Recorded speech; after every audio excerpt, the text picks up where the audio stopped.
안녕하세요. 6월 10일 수요일 짱목과 말씀수다 시간입니다. 오늘 우리에게 주시는 하나님의 말씀은 누가복음 20장 27절부터 40절의 말씀인데요.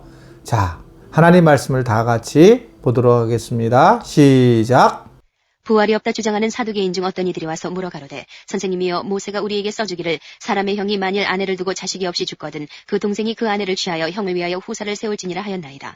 그런데 칠형제가 있었는데 마지 아내를 취하였다가 자식이 없이 죽고 그 둘째와 셋째가 저를 취하고 일곱이 다 그와 같이 자식이 없이 죽고 그 후에 여자도 죽었나이다. 일곱이 다 저를 아내로 취하였으니 부활 때에 그 중에 네 아내가 되리이까. 예수께서 이르시되 이 세상의 자녀들은 장가도 가고 시집도 가되 저 세상과 및 죽은 자 가운데서 부활함을 얻기에 합당히 여김을 입은 자들은 장가가고 시집가는 일이 없으며 저희는 다시 죽을 수도 없나니 이는 천사와 동등이요 부활의 자녀로서 하나님의 자녀임이니라. 죽은 자의 살아난다는 것은 모세도 가시나무 떨기에 관한 글에 보였으되 주를 아브라함의 하나님이요 이삭의 하나님이요 야곱의 하나님이시라 칭하였나니 하나님은 죽은 자의 하나님이 아니요 산 자의 하나님이시라. 하나님에게는 모든 사람이 살았느니라 하시니 서기관 중 어떤 이들이 말하되 선생이여 말씀이 옳으니이다 하니 저희는 아무것도 감히 더 물을 수 없음이더라. 짜잔! 오늘 말씀 연속으로 지금 쭉 누가복음 20장에서 쭉 나오잖아요. 예수님이 너무너무 싫은 거예요. 그래서 바리새인들도 공격하고 또 대제사장들도 공격하고 하여튼 서로 다르지만 공격을 하는 겁니다. 오늘은 또 마침내 이제 사두개인이 공격을 해요. 사두개인과 바리새인들은 정말 서로 원래 적이었는데도 불구하고 예수님은 공공의 적입니다. 왜냐하면 바리새인들은 당시 시대에 어디서 보면 약간 진보적인 그런 신앙을 가진 사람들이면서 삶을 살아갔던 사람들이고 이 사두개인들은 보수적인 신앙생활을 하면서 이들은 뭐 부활이 없다라고 하는 교리적인 그런 문제를 가지고 있었던 사람들입니다. 근데 이 사람들이 이제 오늘 또 예수님을 공격을 하는 거예요. 그래서 예수님 앞에 나와서 예수님에게 이제 물어봅니다. 뭐라고 합니까? 선생님, 이게 보세 율법에 의하면 형이 죽게 되고 형수와 동생이 이제 결혼을 하게 되는 게 맞지 않습니까? 라고 그렇게 이제 얘기를 하면서 그러면서 이제 첫째 형이 있었는데 그 7형제 중에 그 첫째 형이 죽었다. 그래서 둘째 형도 죽고 자꾸 죽었다.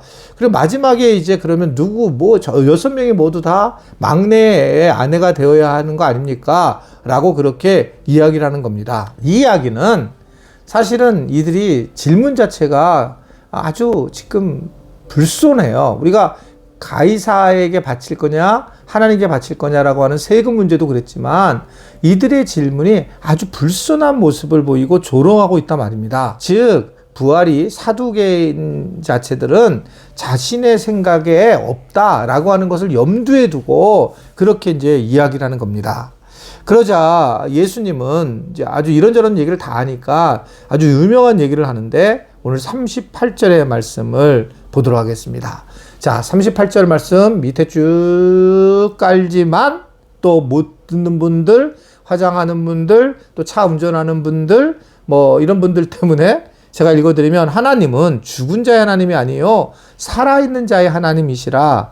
하나님께서는 모든 사람이 살아났느니라 라고 말씀을 하고 있는 걸 볼 수 있습니다. 즉 하나님은 살아계신 하나님인 걸 좀 알아야 돼 라고 얘기를 하는 거예요. 죽은 것이 아니라 살아있는 하나님이라고 하는 것을 통해서 다시 한번 하나님이 어떤 부활에 대한 것들을 넘어가고 결국 부활의 어떤 삶에 대한 것들을 다 책임질 수 있는 그런 분이라고 하는 것을 이야기를 하고 있는 걸 볼 수 있습니다.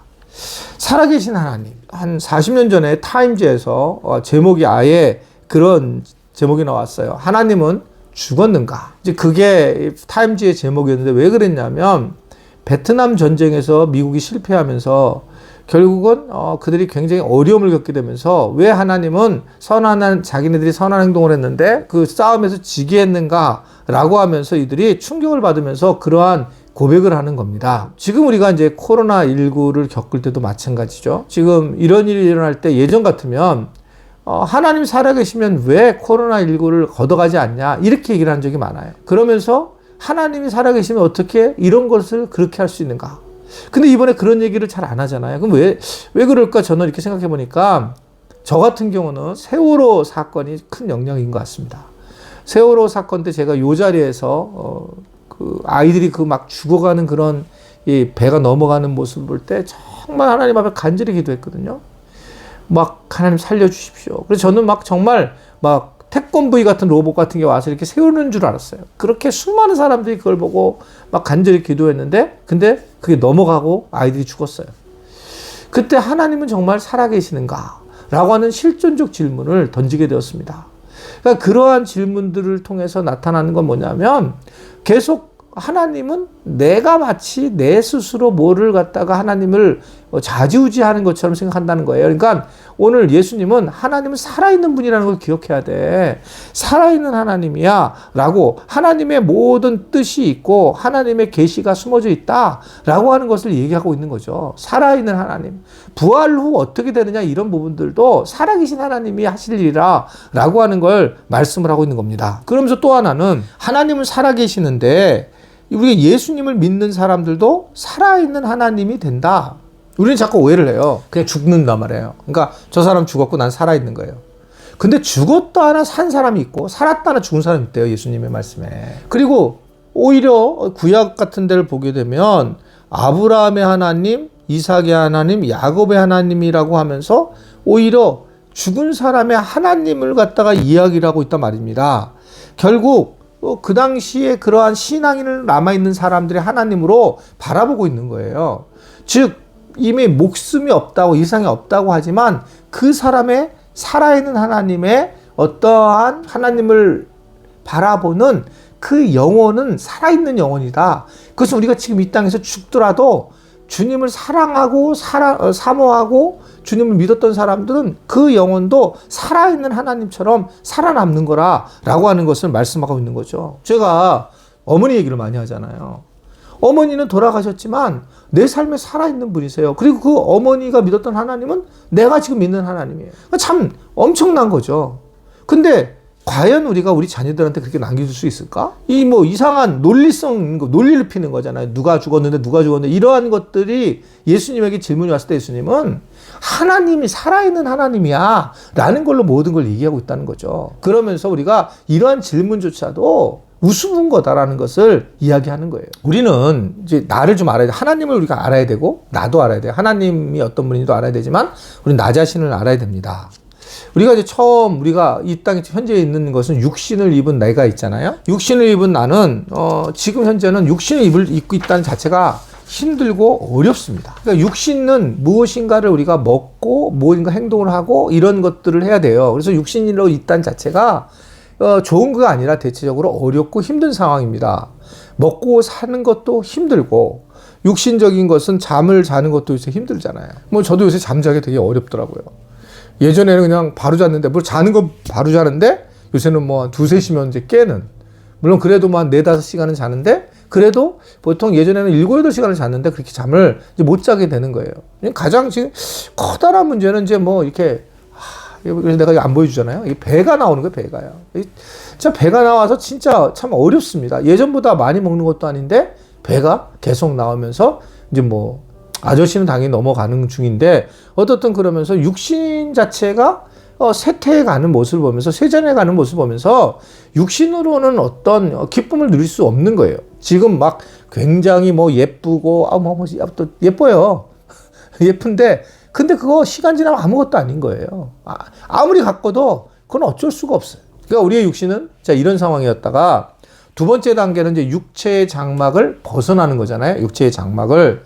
그래서 육신은 잠시 세상에 나누고 이제 우리가 영원히 하나님께 가는 거. 그래서 우리는 신령한 삶을 사는 거. 그래서 영적으로 살아가는 거예요. 그러니까 영적으로 우리가 이 세상에 죽은 사람들은 영적으로 하나님을 만나고 살아가는 겁니다. 그래서 영적인 것은 이런 육신과는 다르기 때문에 좀 완전한 면은 있지만 그래도 온전한 것은 아니다.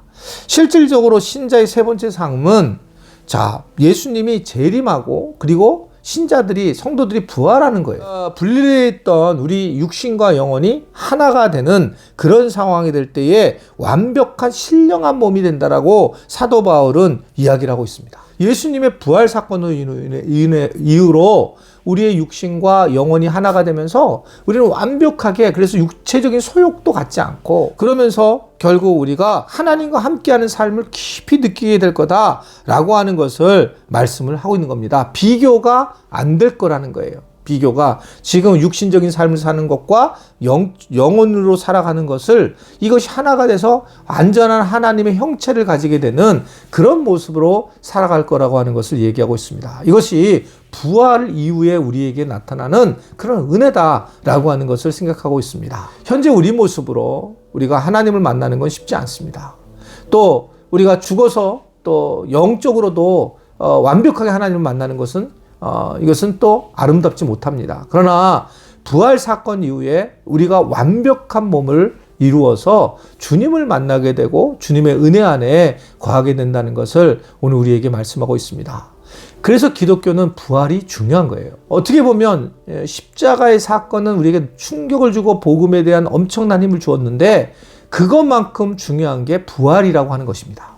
부활은 하나님이 살아계신 것에 대한 인정과 또 내 자신이 그 부활 후에 완벽한 부활 영성체로 세워지고 살아난다라고 하는 것을 의미를 하고 있기 때문에 그렇습니다. 오늘은 이제 교리적인 공부를 하게 되었는데 내가 부활한 자의 몸으로 이제 나타나게 될 거구나 이런 생각을 하고 우리가 오늘도 세상에 날아가면서 비록 육신적인 몸이 좀 연약해지고 부족하고 아프고 그럴 때에 너무 힘들어하지 말고 우리가 어느 날 어떻게 이제 우리가 주님 곁에서 아름답게 부활 영성체로 세워질 것인가 이것을 기억하며 하루를 살아가는 그런 은혜가 있기를 간절히 바랍니다. 나는 부활을 꿈꾸는 사람이다. 이게 세상의 사람과 다른 거예요. 마지막으로 한번 저를 따라할까요? 나는 부활을 꿈꾸는 사람이다. 네, 기도하겠습니다. 하나님 아버지, 내가 부활을 꿈꾸는 사람인 것을 기억하고 그 부활을 이 땅에서 느끼며 살아갈 수 있는 준비를 할 수 있는 은혜가 있게 하시고 그 부활을 한다는 것을 기억하면서 우리가 세상의 것들을 좀 더 내려놓고 살아갈 수 있는 넉넉한 믿음의 자녀들이 되도록 주님 도와주시고 인도하여 주옵소서. 주님 산자의 하나님을 우리가 기억하고 살아계신 하나님을 우리가 믿고 살아갈 수 있는 그런 귀한 하루가 되도록 축복하여 주옵소서. 예수님의 이름으로 기도드리옵나이다. 아멘.